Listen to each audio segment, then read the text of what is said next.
My name is Riley Quinn, and this is the story of how I stopped shrinking and finally started standing tall. The world didn't tilt on its axis with a dramatic crash. It shifted quietly, like the slow creak of a door you didn't realize was locked until someone on the other side turned the handle.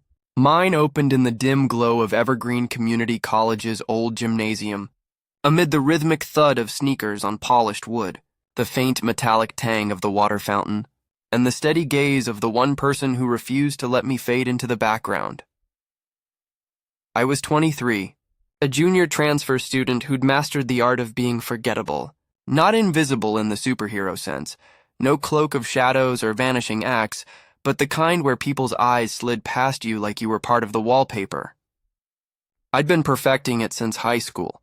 Speak only when spoken to, sit in the back row, excel just enough to pass without standing out.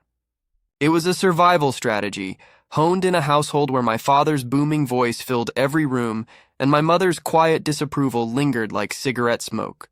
"Don't make waves, Riley," she'd say. "Waves get you drowned." At Evergreen, I'd landed a spot on the women's volleyball team through sheer persistence. Tryouts where I spiked with mechanical precision but never celebrated a point. I was the reliable setter, the one who kept the ball in play without drawing cheers. Coach Ramirez called me steady.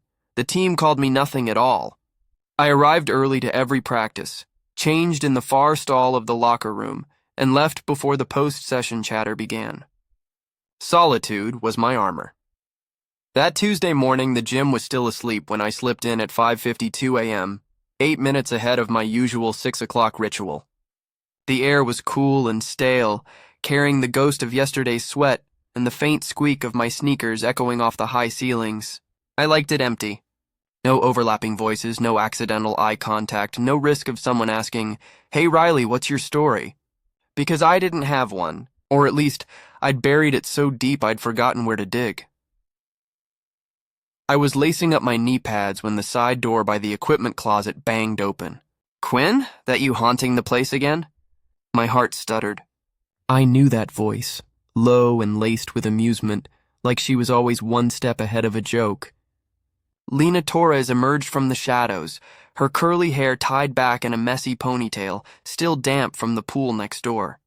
She was on the swim team but cross-trained with volleyball for endurance during off-season. At 5'10", with broad shoulders and a stride that owned every inch of floor she crossed, Lena was impossible to ignore. She moved like the water she dominated, fluid, powerful, unapologetic. I'd noticed her before, of course. Everyone did. She high-fived strangers in the cafeteria, remembered names after one introduction, and laughed with a fullness that made the room feel brighter. I'd envied that laugh from afar, the way it drew people in without effort. Where I calculated every breath, Lena simply existed. Vibrant. Real. "Alive, early bird special," I muttered, focusing on my shoelaces to avoid staring at the way her tank top clung to her skin or the easy slope of her collarbone. She chuckled, dropping her duffel bag with a thud. "Mind if I crash your solo party? Coach asked me to run some drills with the team later, but I figured I'd warm up here first." She paused, tilting her head. "Actually, I've been meaning to talk to you. You free for a sec?" Every alarm in my head blared. Deflect, excuse, escape. But my mouth betrayed me. "Yeah, sure." Lena grabbed a volleyball from the rack and spun it on her finger like a basketball pro. "I've watched you in games. You're solid, great hands, killer sets.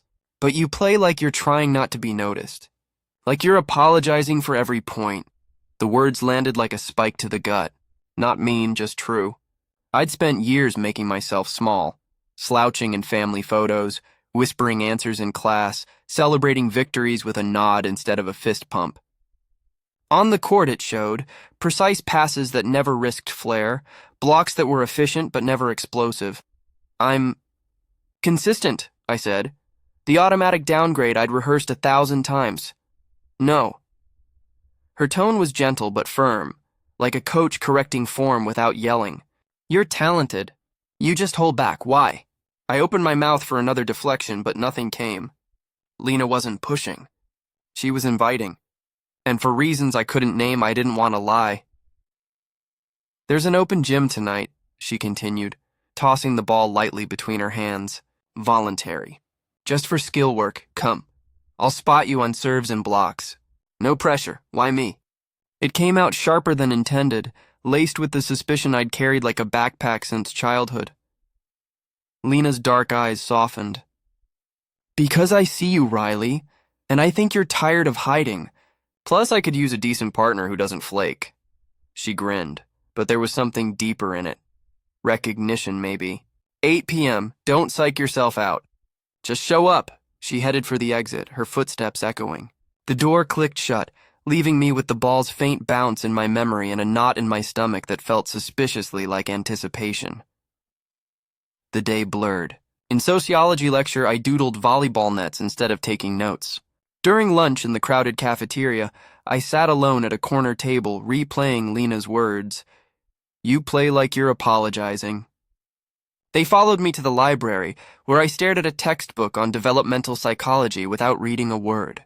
My mind wandered to high school, to the crush I'd nursed on my lab partner, Sarah, and how I'd transferred out of her class the moment I realized what the butterflies meant. To the way my father's jokes about real men had silenced any questions I might have asked myself. To the walls I'd built, brick by invisible brick, until I couldn't see over them anymore. Back in my dorm, my roommate Mia was sprawled on her bed, scrolling through her phone. We'd shared the cramped space for a semester in a truce of polite distance. She was a theater major, vibrant, outgoing, always rehearsing lines or dragging friends in for impromptu auditions.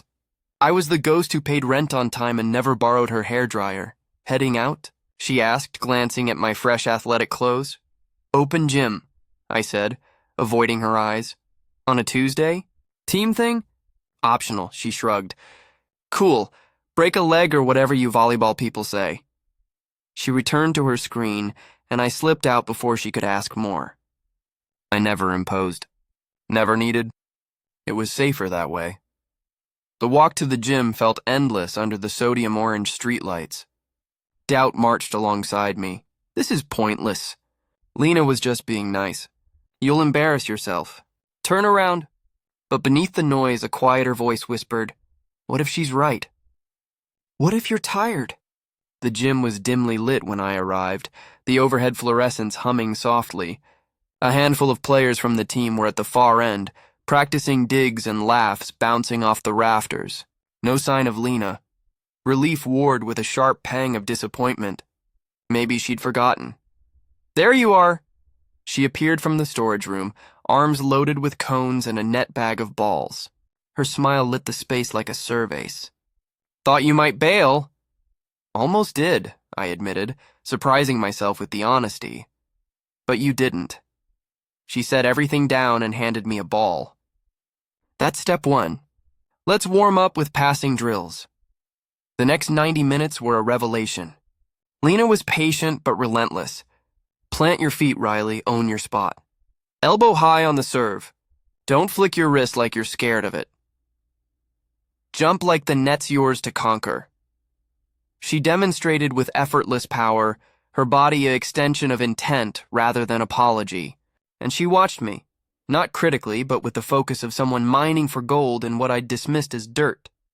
Power, her body an extension of intent rather than apology. And she watched me, not critically, but with the focus of someone mining for gold in what I'd dismissed as dirt. Again, she'd say when I shanked a ball. Not because you failed, but because you can do better. Believe it, I did, haltingly at first, then with growing fire. My sets sharpened. My blocks rose higher. For the first time, the court felt like territory instead of a stage where I was the understudy. As the others trickled out, Lena called a break. We collapsed onto the bottom bleacher, water bottles sweating in our hands. The gym settled into quiet, broken only by our breathing and the distant drip of a leaky faucet. Can I ask you something personal? Lena said after a moment. My pulse spiked. Shoot! Why do you make yourself so small? Off the court, I mean. You're here, but you're not. Here. I traced the grain of the woodbench, buying time. The question peeled back layers I'd glued down tight. It's easier, I said finally. If no one notices you, they can't hurt you. Can't reject what they don't know exists. Lena nodded slowly. But they can't love it either. Or you. The truth stung sweet and sharp. I risked a look at her. Those warm brown eyes flecked with gold under the lights, seeing me in a way no one ever had. I get it, she said quietly. I spent years doing the same. Different flavor, but same poison. She took a breath. I'm a lesbian, Riley.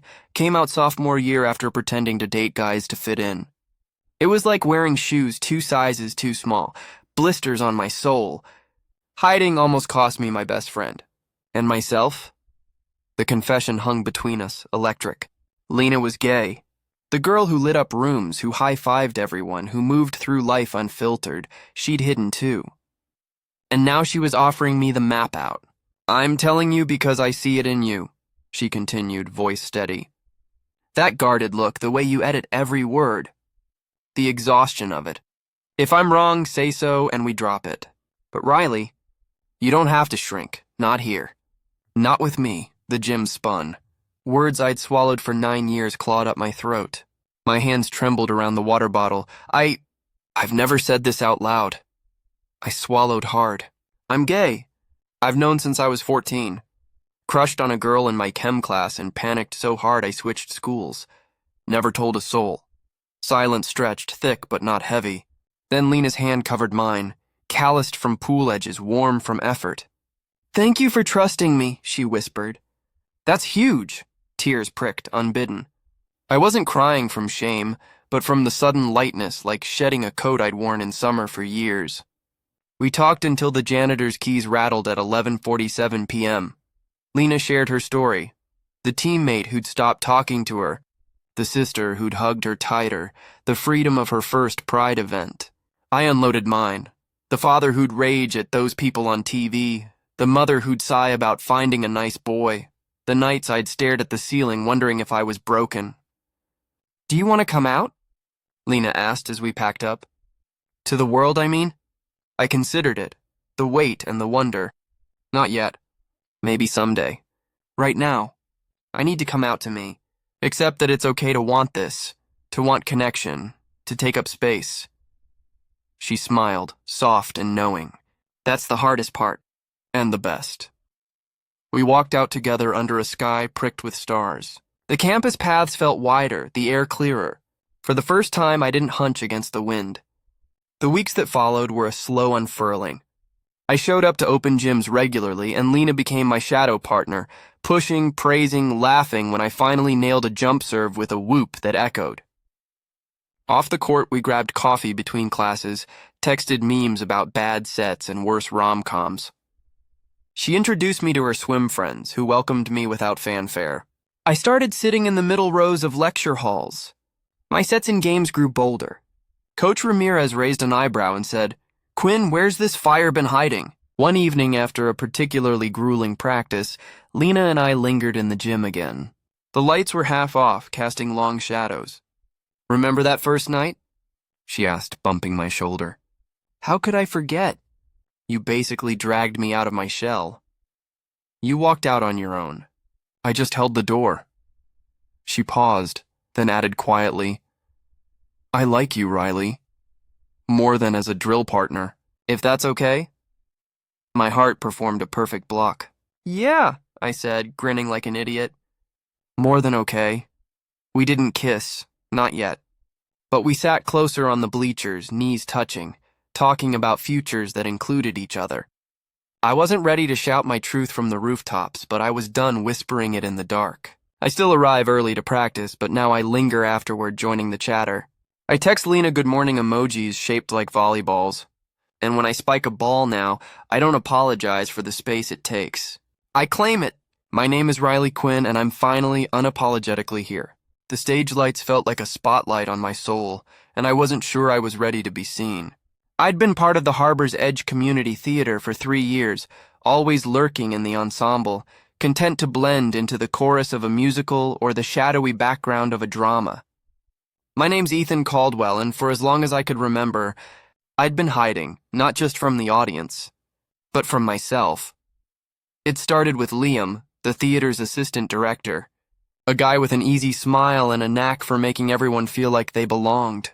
He'd joined the company 6 months ago, fresh from a big city drama program, and his energy was infectious. Where I was quiet and guarded, Liam was bold, unafraid to command a room or rewrite a scene on the fly. We were cast in the same show, a production of Rent, and during rehearsals he started seeking me out. "Ethan, you're holding back," he said one night after a particularly grueling rehearsal. We were alone in the rehearsal hall, the rest of the cast long gone. The stage was littered with props, cardboard bohemian furniture, a fake guitar, a thrift store coat rack. I was stacking chairs, avoiding his gaze. "You've got this voice, this presence, but you're playing it safe." "Why?" I shrugged, my throat tight. "I'm just doing my part." Liam crossed his arms, leaning against the proscenium arch. "That's not it." "You're hiding something." "I see it every time you're up there." "Like you're afraid to take up space." His words hit harder than I wanted to admit. I'd spent years perfecting the art of being invisible. At 22, I was the guy who showed up, did the work, and slipped out before anyone could ask too many questions. I'd grown up in Harbor's Edge, a small town where everyone knew everyone's business, and I'd learned early to keep my secrets locked tight. The biggest one? I was gay. I hadn't said it out loud to anyone, not even myself, until Liam's words forced me to confront it. "I'm not hiding," I lied, stacking another chair with more force than necessary. Liam didn't push, but his eyes lingered, curious and kind. "Okay, Ethan, but when you're ready to stop holding your breath, I'm here." That was the beginning. Over the next few weeks, Liam became my shadow, or maybe I became his. We'd stay late after rehearsals, running lines or tweaking blocking. He'd tease me about my overly serious approach to a comedic bit, and I'd roll my eyes but secretly love how he made me laugh. For the first time, I had someone who saw me, not just the quiet guy in the back row. One night, after a dress rehearsal that ran past midnight, we ended up at the diner on the edge of town, the one with the flickering neon sign and bottomless coffee. The place was nearly empty, just us and a waitress who called everyone Han. Liam was sprawled in the booth, his hair still mussed from the wig he'd worn as Angel, while I sat stiffly across from him, nursing a mug of coffee I didn't really want. "Ethan," he said, stirring sugar into his tea with unnecessary focus. "Can I ask you something real?" My stomach nodded.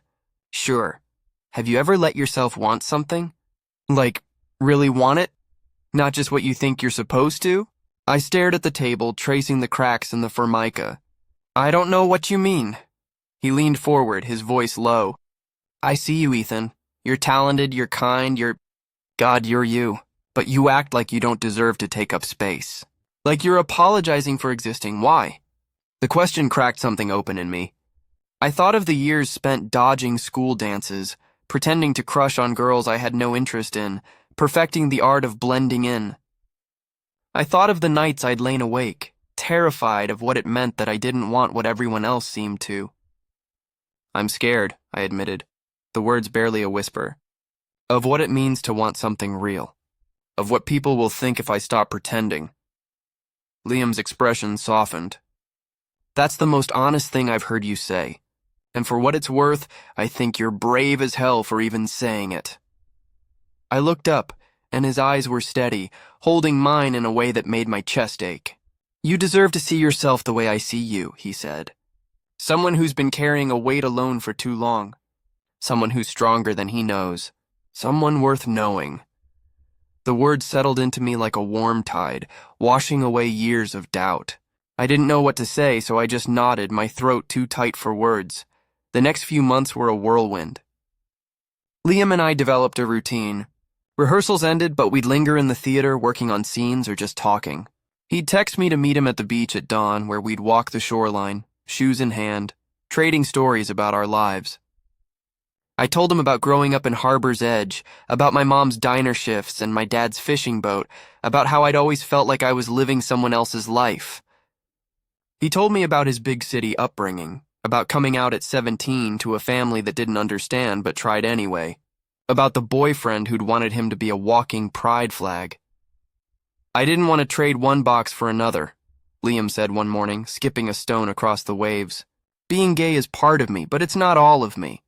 I just want to be Liam." I nodded, understanding more than he knew. With him, I was starting to feel like Ethan, not the kid who hid, but the guy who could laugh too loud, who could want things, who could be. My roommate Noah noticed the change. We shared a cramped apartment above the hardware store, and one evening, as I was pulling on a jacket to meet Liam, he raised an eyebrow. "You're different lately, man, less, I don't know, like you're not carrying the world on your shoulders." "Different how?" I asked, tugging on my boots. Noah shrugged, tossing a baseball between his hands. "You're here. Like present. You used to fade into the wallpaper. Now you've got this spark. It's weird." "Good weird?" I mumbled something vague and headed out, my heart racing. Liam was waiting outside the theater, leaning against the brick wall, his breath visible in the chilly night air. He'd ditched his usual flamboyant rehearsal attire for a simple hoodie and jeans, and the sight of him made my mouth go dry. I'd stopped pretending I wasn't attracted to him, at least to myself. As long as it stayed in my head, it was safe. "Ready to lose at improv?" he teased, tossing me a hacky sack he'd been fiddling with. "Bring it," I shot back, surprising myself with my confidence. We spent hours in the empty theater, improvising scenes, laughing until our sides hurt. I didn't hold back. I took risks, tried accents I'd never dared before, let myself be loud and ridiculous. Liam matched me, his energy electric, and for the first time, I felt like I belonged on that stage, not just as a background player, but as me. We collapsed onto the worn velvet seats in the front row, sharing a bottle of water. The theater was quiet, the ghost light casting a soft glow over the stage. "Can I ask you something?" Liam said, his voice hesitant. My stomach tightened. "Go for it. Have you ever dated anyone? Like really let yourself go there?" I picked at the label on the water bottle. "No. I took a girl to prom senior year because it was expected. We danced, we took photos, we never even held hands. She told everyone I was respectful. What she meant was I was checked out." I laughed, bitter and raw. "Since then, nothing. I've been too good at disappearing." Liam's eyes were soft. "What about you?" I asked. He sighed. "Freshman year of college, I dated a girl because I was still figuring things out. It ended when I couldn't lie anymore. Then I dated a guy for a while. Theo from my improv troupe. He wanted me to be out, like my whole personality had to revolve around it. I get it. He grew up in a bubble where being gay was celebrated. But I didn't want to be Liam, the gay director. I just wanted to be me." I nodded, my heart pounding. "Is it possible to just be yourself? Without it being a statement?" "Yeah," Liam said, his voice steady. "I think you're already doing it. With me, you're just Ethan, and that's enough." The air shifted. We were close, our knees brushing, the space between us charged with possibility. Liam's gaze flicked to my lips, then back to my eyes, asking without words. My heart was a drumbeat, loud and insistent. I could pull back, keep this safe, keep him as my friend. Instead, I leaned in. The kiss was soft, tentative, a question and an answer all at once. Liam's hand cupped my cheek, steady and warm, and the world narrowed to the press of his lips, the taste of mint and possibility. It was my first kiss, my first real kiss, the kind I'd wanted but never dared to imagine. It was everything. When we pulled apart, Liam was smiling, his eyes bright. "I've been dying to do that for weeks." "Really?" My voice cracked, betraying me. "Really, Ethan." He hesitated, then barreled forward. "I like you. More than a friend. I know this is new for you and I'm not pushing, but I needed you to know." "I like you too," I said, the words trembling but true. "It's terrifying." "That's okay," he said, squeezing my hand. "We'll be terrified together. No rush, just us. Us." The word was a lifeline, pulling me into a future I hadn't dared to dream. The weeks that followed were a blur of stolen moments. Liam and I texted constantly, met up between rehearsals, shared kisses in the wings of the theater or on the pier at dusk. He made me laugh, made me bold, made me believe I could be more than the shadow I'd always been. We were careful, though. I was still adjusting to being out to one person, and Liam respected my pace, never pressing me to go public. But secrets are fragile, and Harbor's Edge is a small town. It started with small things. Mia, a fellow cast member, noticing Liam's hand lingering on my arm during a blocking rehearsal. Noah asking why I was sneaking around so much. The director, Claire, pulling me aside. Rehearsal. Noah asking why I was sneaking around so much. The director, Claire, pulling me aside to ask if I was okay because I seemed distracted. Then it got messier. We were in the green room after a tech rehearsal. The cast sprawled across mismatched couches, half in costume, half in street clothes. The room smelled of coffee and hairspray, the usual post-rehearsal chaos. "Hey, Parker," called Jake, a lighting tech with a penchant for stirring the pot. "You bringing anyone to the cast party at the lighthouse? Rumor has it Ellie from Wardrobe's got a thing for you." Liam, changing out of his costume beside me, went still. "Not my vibe, man," he said, his tone light but firm. "Come on," Jake pressed, grinning. "You've been single forever." Who's the lucky lady? The room went quiet, all eyes on Liam. The teasing was friendly, but there was an edge to it, the kind that could cut if you said the wrong thing. Liam glanced at me, and I saw the moment he decided how to play it. "I'm good, thanks," he said, deflecting with a smile. "Just focused on the show." The moment passed, but the tension lingered. Later, as we packed up, Liam's jaw was tight. "I hate that," he muttered. "The assumption. The pressure." "I know," I said, my voice low. "I'm not ready for that. For them to know." "I get it," he said, but there was a flicker of frustration in his eyes. I want to be honest. With you, with everyone. But I won't push you." The unspoken question hung between us. How long could we keep this hidden? And what would happen when the truth came out? The cast party at the lighthouse was a town tradition, a raucous night of bonfires, cheap beer, and too loud music. I almost didn't go, but Liam convinced me, promising we'd stick to the edges, keep it low-key. The lighthouse was perched on a cliff overlooking the ocean, its beam cutting through the fog. The party was in full swing when we arrived, cast and crew spilling across the lawn, red Solo cups in hand. We found a quiet spot near the cliff's edge, the crash of waves drowning out the noise. Liam handed me a cider, his fingers brushing mine. "You okay?" he asked. "Yeah," I lied. The truth was, I was hyper-aware of every glance, every laugh.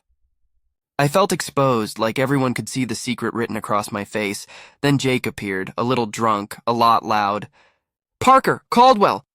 You two are attached at the hip lately. What's the deal?" Liam tensed beside me. "Just friends, man," he said, but his voice was strained. Jake wasn't buying it. "Friends don't look at each other like that." "Come on, Spill. You got a secret girlfriend, Parker? Or," he grinned, waggling his eyebrows, "something else?" The crowd around us stilled, sensing drama.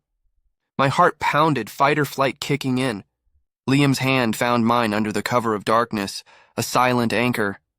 "Drop it, Jake," he said, his voice sharp now, but Jake was relentless. "What, you ashamed or something?"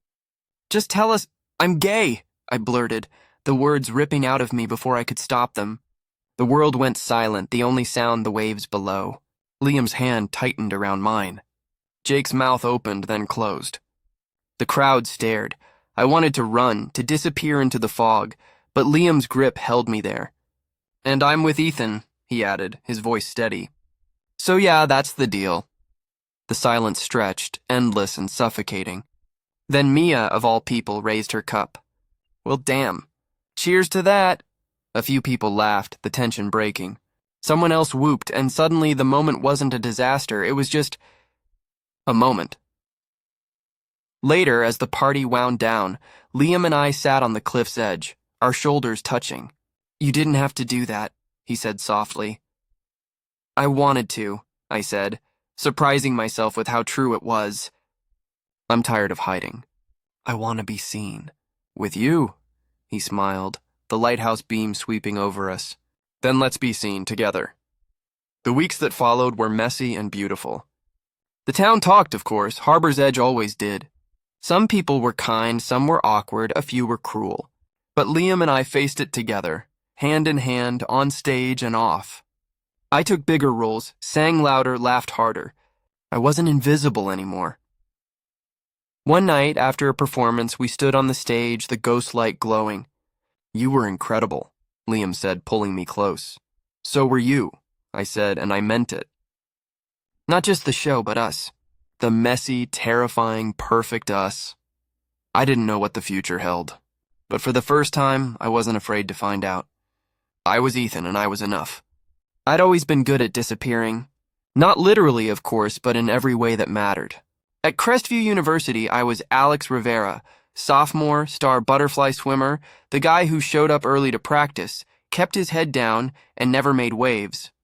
Ironic, given I spent half my life in the pool. I'd perfected the art of being unseen, blending into the chlorine-scented chaos of the aquatic center. It was safer that way. Safer than letting anyone see the truth I'd buried since I was 12. I was gay, and I'd spent 8 years making sure no one ever found out. The truth started unraveling the day I met Liam Park. It was 5:30 a.m. The pool still and dark, the only sound the hum of the filtration system. I liked swimming before the team arrived. Fewer eyes, fewer questions. I was halfway through my warm-up when I heard the splash of another body hitting the water. I surfaced, annoyed, expecting some overeager freshman. Instead, it was Liam, senior backstroke specialist, cutting through the lanes with effortless precision. His dark hair was plastered to his forehead, and his grin was infuriatingly bright for this hour. "You're early, Rivera," he called, treading water in the next lane. "Trying to steal my thunder?" "I could say the same to you," I shot back, pushing off the wall for another lap. I didn't know Liam well, just that he was openly gay, a fact he wore as easily as his swim cap. He'd come out freshman year, and somehow the world hadn't ended. The team still respected him. Coach still put him in the anchor leg of the medley relay. It baffled me, but I kept my distance. People like Liam were dangerous. They made you wonder what it would be like to stop hiding. Over the next few weeks, Liam became a fixture at early practices. He'd tease me about my form, challenge me to sprints, and somehow always knew when I was overthinking my stroke. "Loosen up, Alex," he'd say, tapping my shoulder as we climbed out of the pool. "You're swimming like you're scared of the water." I'd laugh it off, but his words stuck. He saw me in a way I wasn't used to, past the perfect splits, past the quiet kid who never lingered in the locker room. One morning, after a grueling set of 200s, we were the last ones in the aquatic center. I was toweling off, hyper-aware of the empty space around us. Liam leaned against the starting block, watching me. "You ever get tired of it?" he asked. "Of what?" I kept my eyes on my duffel bag. Being invisible. My stomach dropped. I forced a laugh. "What are you talking about?" "I'm literally the loudest guy in the 100 fly." He didn't smile. "You know what I mean. You're here, but you're not here. Like you're waiting for permission to exist." I wanted to argue, to tell him he was wrong, but the words caught in my throat. Because he wasn't wrong. And for reasons I couldn't explain, I didn't want to lie to him. "Maybe," I said finally, barely audible. Liam's expression softened. "You don't have to hide from me, Alex. That was the beginning. We started small. Coffee after practice, late-night study sessions in the library, texts about nothing and everything." Liam was patient, never pushing, but always there, like a current pulling me toward something I wasn't sure I was ready for. He told me about growing up in a small town, about the first boy he'd loved, about the fear and freedom of coming out. I listened, envious of his courage, terrified of my own feelings. The first time we kissed, it was raining. We'd been at an off-campus diner, arguing over whether freestyle or backstroke was the superior stroke. The rain caught us on the walk back, and we ducked under the awning of the art building. Liam's hair was dripping, his eyes bright with laughter. Then he looked at me, really looked, and the air shifted. He leaned in slow enough that I could have stopped him. I didn't. The kiss was soft, tentative, and it felt like surfacing after a dive, breathless, alive, terrifying. "We should probably talk about this," he said when we pulled apart, his voice unsteady. "Yeah," I managed. "We should." But talking meant admitting I wanted this, wanted him, and that meant risking everything I'd built to keep myself safe. We were careful. painfully careful. No touching in public, no lingering looks in the locker room. Liam understood. He'd been out for years, but he knew what it was like to carry a secret. "I'll wait, Alex," he said one night, his hand brushing mine in the dark of his dorm room. "As long as you need." It wasn't fair to him. Liam was out, proud, unapologetic. I was the one dragging him into the shadows. But the thought of coming out, of losing my spot on the team, my friends, my family, kept me frozen. The team was my life.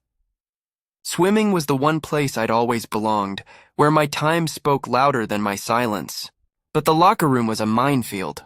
Guys like Ethan Walsh, our cocky breaststroker, threw around slurs like confetti. "Don't be a moggy, man," he'd say when someone missed a relay exchange. I'd laugh along, hating myself for it. Liam never did. He'd call it out, casual but firm, and somehow no one pushed back. I envied that, too. The first close call came in the locker room after a meet. I was changing, hyper-aware of Elle. The first close call came in the locker room after a meet. I was changing, hyper-aware of Liam a few lockers down. Ethan was holding court as usual, grilling Liam about his love life. "So, Park, you got a boyfriend yet? Or you still playing the field?" Liam, pulling on his hoodie, didn't miss a beat.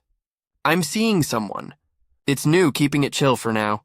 Ethan's eyebrows shot up. "No way, Park's got a secret man."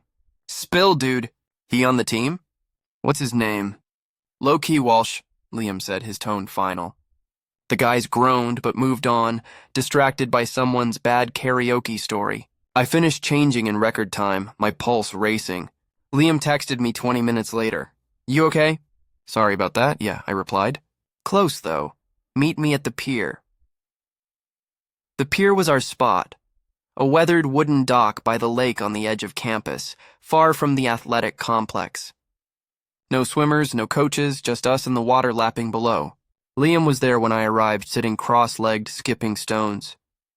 "I hate lying," he said as I sat beside him. I didn't, technically, but it felt like it. "I know." Our knees touched, a small rebellion. "This is harder for you. You're already out." "It's not about me." He turned, his eyes fierce. "Alex, I'll wait forever if I have to. But I need you to know I'm not hiding us because I'm ashamed. I'm doing it for you. Because you're not ready." The weight of his words settled over me. "I'm trying, Liam, I am." "I know." He pulled me into a hug, and I breathed him in. Chlorine, citrus shampoo, something uniquely him. We stayed there until the stars came out, and I let myself imagine a world where I could hold his hand by the pool, call him my boyfriend, exist without fear. The image was beautiful. And paralyzing, we got careless. That's the only explanation. Weeks of stolen kisses in empty equipment rooms, whispered conversations in the bleachers had made us complacent. It was a Thursday night, the aquatics center closed after evening practice. We'd checked twice. The place was empty. We were just talking, Liam's arm around me, my head on his shoulder. Then talking turned to kissing, slow and deep, his fingers in my hair, mine clutching his swim parka. We were lost in it. We didn't hear the door. Well, damn. What do we have here? We sprang apart. Ethan Walsh stood in the doorway, phone in hand, smirking like he'd won the lottery. "How long you two been? You know?" He made a crude gesture. "Guess Park's secret boyfriend ain't so secret." My blood turned to ice. Liam stood, positioning himself slightly in front of me. "Ethan, chill. It's not what it looks like?" Ethan's laugh was ugly. "Looks like you two were about to get it on in the damn natatorium." "Coach know his golden boys, eat." The slur hit like a slap. I felt myself shrinking, the old instinct to disappear kicking in. But Liam didn't flinch. "Watch your mouth, Walsh." "Or what?" "You gonna cry to your boyfriend?" Ethan's grin widened. "This is gonna be all over the team by morning." "Tell them," Liam said, his voice steel. "I've been out for 3 years. It's not news. But Alex gets to decide when he's ready." "Not you," Ethan snorted. "Whatever, man. I don't care about your gay crap. Just keep it out of the pool." He left, the door slamming like a gunshot. The silence was suffocating. I couldn't breathe. Liam's hands were on my shoulders, his voice distant. Alex, look at me. Breathe. He's gonna tell everyone, I choked out. I'm not ready. I know. He pulled me close and I realized I was trembling. We'll figure it out. I ruined everything, I mumbled into his chest. You were fine. You were out. Stop! His voice was firm. You're the best thing in my life, Alex. Whatever happens, we face it together. What do we do? I whispered. Liam pulled back, his eyes fierce and tender. We decide what we want. Not Ethan, not the team. Us. I looked at him. This person who'd seen me at my most guarded, who'd waited for me, who made me feel like I was enough. Hiding him, hiding us was killing me. I want to stop hiding, I said, the words surprising me. I want to be with you. Really with you. Liam's face lit up with hope. You sure? I meant it, Alex. I'll wait. I'm sure. My voice shook, but I meant it. I'm terrified, but I don't want to be invisible anymore. He kissed me, soft and reverent, like I was something sacred. And for the first time, I believed I might be. I didn't sleep. Every worst-case scenario played on a loop, kicked off the team, shunned by my friends, my parents cutting me off. Liam texted at dawn. Coffee. Game plan. We met at a hole-in-the-wall cafe far from campus, 2 steaming mugs between us. Liam looked as exhausted as I felt. Ethan might talk, he might not, he said. But we need to be ready. Ready how? My voice cracked. If he tells the team, some guys will be fine, some won't, most won't care as much as you think. He took my hand. We can wait for rumors or we can own our story. On our terms. The idea made my stomach lurch. You want us to tell people? I want us to stop living in fear. He squeezed my hand. We can't control their reactions, but we can control being honest. I stared into my coffee. Hiding was my default, but I thought of the past month, how alive I'd felt with Liam, how free. Did I want to lose that? What would we say? The truth. We're together. We care about each other. We're not ashamed. Was I ashamed? I'd carried that weight so long I wasn't sure how to let it go. I'm scared. Me too. Liam's honesty grounded me. But I'm more scared of losing us because we're too afraid to fight. By noon, the choice was made for us. Ethan had told Ryan, who'd told half the swim team, who'd told their roommates, and now campus was buzzing. My phone exploded with texts, some curious, some supportive, one from Ethan. Coach wants you in park, 3 p.m. Good luck. Liam's jaw tightened as he read it. We go in together. We're honest. We deal with it. What if Coach kicks us off? My voice was small. He won't. Crestview's got policies and Coach Larson's not a bigot. I've heard him shut down Ethan's crap before. It helped, but I still felt nauseous. At 2:45, we walked to the aquatic center, Liam's hand on my lower back steadying me. Coach Larson's office was a shrine to Crestview swimming. Trophies, framed newspaper clippings, a whiteboard covered in relay splits.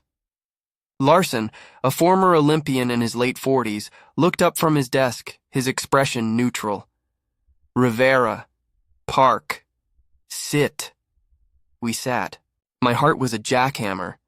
Larson didn't waste time. Ethan came to me this morning. Says you two are in a relationship, true? I opened my mouth, but nothing came out. Liam glanced at me, then answered. Yes, sir. Alex and I are dating. Larson nodded, turning to me. Rivera, you know Park's gay? Yes, sir. My voice was a whisper. And you are too? This was it. I could lie, retreat, stay safe. But I looked at Liam, at the boy who'd given me courage, and I couldn't. Yes, sir. I am. The relief was dizzying. Larson leaned back, studying us. The silence was agonizing. Here's the deal, he said finally. Ethan's more upset about catching you in the natatorium after hours than about you two dating. Were you inappropriate? No, I said, blushing. Just kissing. Right. Your personal lives are your business. Who you love doesn't affect your splits or this team. But the pool, the locker room, those are shared spaces. No romantic stuff, period. I've told straight kids the same when they're all over their girlfriends in the bleachers. Same rules, understood, Liam said. We thought we were alone. We'll be more careful. You should have been. Larson's tone softened. Rivera, I'm guessing this is new for you. Yes, sir. I've only told Liam. Well, now you've told me. And thanks to gossip, half the campus knows. He slid a card across the desk. LGBTQ Resource Center. Counselors, support groups. Use it. I took the card, hands shaking. One more thing, Larson said, eyeing us. No discrimination on my team. Anyone gives you trouble, you tell me. Clear? Yes, sir, we said together. Get out of here. And Rivera, stop swimming like you're apologizing for existing. Show me what you've got. Walking out felt like a dream. That went well? I said, dazed. Better than expected, Liam said, grinning. Some people surprise you. We were crossing the quad when 3 teammates, Nate, Diego, and Sam, jogged up. I braced myself. Yo, Alex, Nate said, catching his breath. Heard Ethan's being a prick about you and Liam. I blinked. You, what? Ethan's running his mouth, acting like he caught you robbing a bank, Diego said. We're not cool with that. Yeah, Sam added. Who you're with is your deal. Ethan's always been a tool. I looked at Liam, speechless. Not everyone's gonna be chill, Nate said. But we've got your back. Ryan, too. He told Ethan to knock it off. Ryan, who'd laughed at Ethan's slurs. He's got a gay cousin, Diego explained. He's not about that hate, something in me unclenched. Not everyone would accept us, but these guys, my teammates, were choosing decency. Thanks, I said, voice thick. Means a lot. See you at practice, Nate said, clapping my shoulder. As they left, I took Liam's hand, right there in the open. Not all bad, he said softly. No, I agreed, squeezing his hand. It's not. The next week was a whirlwind. The secret was out. Alex Rivera was gay, dating Liam Park, and there was no going back. Reactions varied. Some teammates were supportive, some awkward but polite. A few, like Ethan, who got a week's suspension for slurs, were hostile. My phone buzzed with texts, some kind, some nosy. I ignored the worst. Telling my parents was harder. I called them from Liam's dorm, his hand on my knee. My dad picked up. Alex, you coming home for Thanksgiving? Dad, I need to tell you something. My voice shook. I'm gay. I have a boyfriend. His name's Liam. Silence. Then my mom's voice, faint, like she'd grabbed the phone. What? Alex, you're confused. Yo. Silence. Then my mom's voice, faint, like she'd grabbed the phone. What? Alex, you're confused. I'm not confused. I've known for years. I'm done hiding. I swallowed. I love him. More silence. Muffled voices. My mom came back, strained. We need time, mijo. This is a lot. I'm still me, I said, tears burning. I'm still your son. We'll pray on it, she said, and hung up. I stared at the phone, hollow. Liam hugged me from behind. They didn't cut you off. That's something. It is, I said, leaning into him. If they don't come around, I've got you. Always, he whispered. Then softer. I love you, Alex. The words undid me. I love you too. Thanksgiving I stayed with Liam's family. His mom made tamales. His dad asked about my swim times. His younger brother tried to dunk on me and pick up basketball. They accepted me, no questions. It hurt knowing my parents couldn't, but it showed me what family could be. Winter brought conference championships. Coach Larson pushed me harder, and I swam like never before, no holding back. In the 200 fly, I broke the school record, touching the wall at 1:45.2. Liam was in the stands, screaming my name. After we walked across campus, hands linked, not caring who saw. You were unreal, Liam said. That was you, Alex. All of you. I felt free, I admitted. That's what it looks like, he said, kissing my temple. Spring semester, I joined the LGBTQ Alliance. I met students like me, some out, some not, all understanding in a way others couldn't. My parents started thawing. My mom asked about Liam. My dad sent a stiff email about my race times. It wasn't perfect, but it was progress. Ethan graduated, a relief. The team settled into a new normal. Liam and I had our share of fights, about schedules, about my overthinking, but we learned each other, grew stronger. Pride was Liam's idea. It's the city's first in years, he said, waving a flyer. We should go, I hesitated. Pride felt like a declaration, and I just wanted to be. But Liam said, you don't have to prove anything. Just exist for you, for the kids still hiding. So we went. The parade was a kaleidoscope. Rainbow flags, dancing drag queens, families, activists. We held hands, took selfies, laughed until our sides hurt. I saw a kid, maybe 18, clutching a friend's hand, eyes wide with fear and wonder. I smiled at him, a silent I see you. He smiled back, shoulders relaxing. You good? Liam asked. Better than good, I said, pulling him close. I was thinking how far I've come. We've come, he corrected. That night, in Liam's dorm, we scrolled through Pride photos. What if I'd never swam early that day? I asked. If we'd never met? We'd have found each other, Liam said. You were ready to be seen. I was ready to see you. Destiny? I teased. Or two people being brave at the right time. My phone buzzed. A text from my mom. Saw Pride on the news. Think we saw you. You looked happy. It wasn't I'm proud, but it was enough. I showed Liam. She's trying. She is, he said. And you're happy? I am, I typed back. Happier than ever. A year ago I was surviving, invisible in a pool of my own making. Now I was living, seen, loved, free. It started with a boy in the water who said, you don't have to hide. And now, I didn't.